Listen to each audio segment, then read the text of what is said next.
it wasn't the best showing for the run game, right? Last year, the Eagles team were very stout in the run game. Not many players were able to get over 100 yards against the Eagles. This game here, something totally different. 181 yards on 28 attempts for the Lions.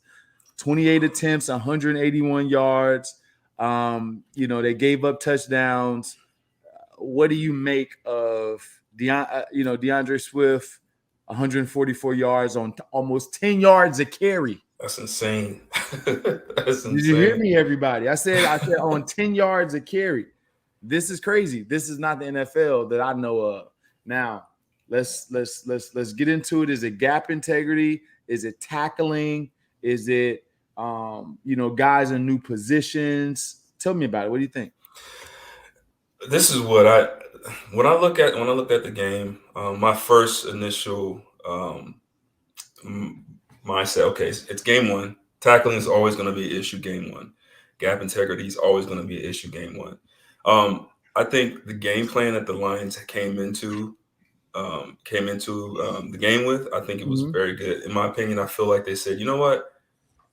Slade doesn't really, he's a cover corner. Bradbury's more of a cover corner. Let's force those guys to make one-on-one tackles. And if you notice, at least the way I saw it, a lot of the big run plays, and really all the run plays were trying to hit off tackle, and they're trying to put those corners in a situation where it's a one-on-one tackle.